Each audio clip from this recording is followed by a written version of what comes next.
Sean Floyd, a scrawny white boy, gets ready to go on a trip with his best friends Donnie and Jeremy. Little did they know that in search of pleasure, booze, and boobs, they would get into such big trouble. The story begins as Sean and Donnie go to Jeremy's place, where he is engrossed in an unusual activity involving a fishing pole. Witnessing whatever that was, Jeremy shows them his ID to buy booze, guns, and a sharp knife. They start packing, and to Donnie's surprise, he finds a female undergarment in his bag. Unbeknownst to them, their bro trip gets ruined because Donnie's ex-girlfriend Sarah and Becky also tag along. Donnie becomes angry as he wanted to spend time only with his bros and hoes. Seeing this, Sean tells them to shut up and get along with each other. After they leave, Sean tries to talk to Becky because he has a crush on her, and luckily, she just broke up 17 hours ago. However, being a loser, Sean can't say a word and sits silently in the car.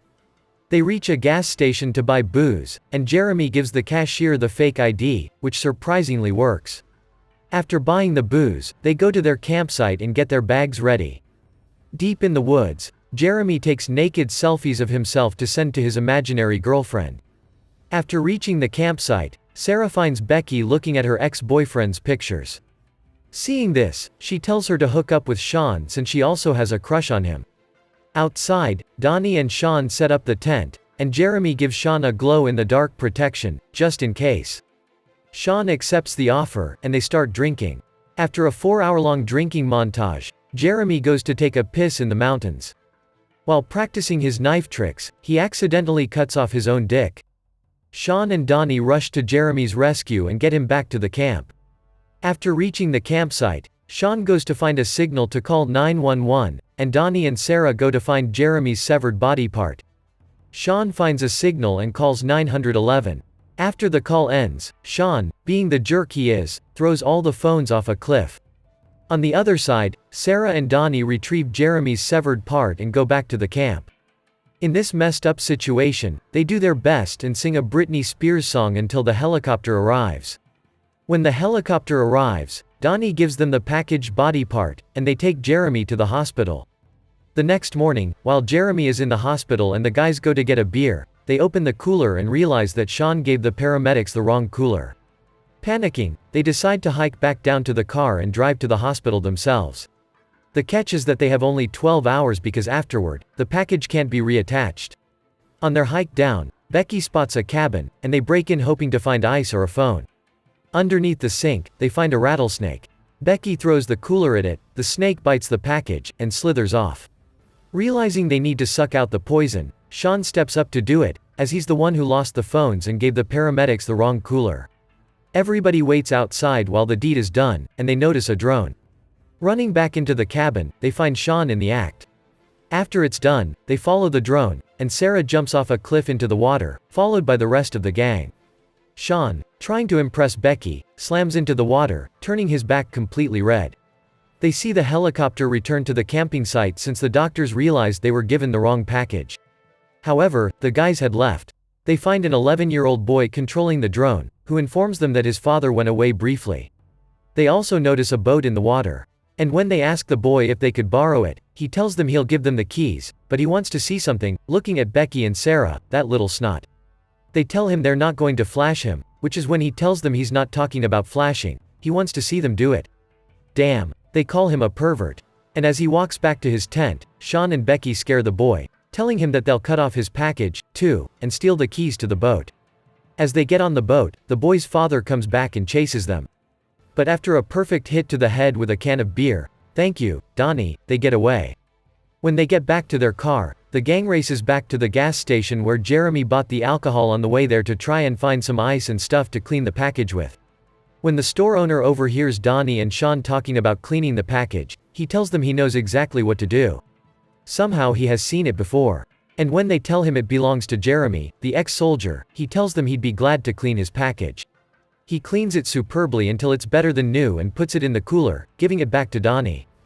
This is when Donnie flashes his high school ID, and the owner goes crazy. When he realizes Jeremy isn't a soldier at all and that they're underage, he chases after them and gets a bow and arrow from his trunk as they drive away and manages to hit Donnie in the arm through the car seat. They drive to the hospital, but when they get to the first one, Jeremy's not there. So they try another one, where they're greeted with open arms. Since everyone's been waiting on the package. While waiting for the operation to be finished, Sean and Becky open up about the crushes they've got on each other, as if any of this matters when a man's member is at stake. And you know what? I'll bet you any money that they sew it on upside down. When the doctor comes back, he tells them the surgery went as well as possible, and their friend is going to recover all right. But when they go into the room to meet Jeremy, it's some other guy. That's right. They attached Jeremy's package to some other guy because somehow there are two guys in the same hospital with the same problem. But wait, Jeremy's not in this hospital either. Everybody gets more stressed than they were already, and Donnie and Sean have a fight. So Donnie tells Becky about how Sean texted her ex, and she gets mad at him. Later, while sitting outside, Donnie and Sean overhear two workers talk about a package they found in the sewer, and they realize that must be the other guy's package. A lot of good package Samaritans. They run back into the hospital and sneak into the other missing package guy's room, and he's now awake. They explain exactly what happened, and when he looks at his package and yells at the doctor for giving him an ugly package, the guys tell him about their friend and how he should respect the package. And so now this guy gives them his blessing to use his package for Jeremy. And he tells them about how he lost his package because his girlfriend cut it off after he cheated on her with her sister. Oh, my God. This is when his girlfriend walks in apologizing, and they make up. The guys walk outside to go and get the other package, which is when they hear screaming. And when they go back inside, the guy's ex cut off his package again. They fight her, and after she tries flushing it down the toilet, Donnie gets it out with his mouth. And they finally have Jeremy's package again. The boys walk outside to meet the girls, and this is when Becky's ex arrives to pick her up after she called him.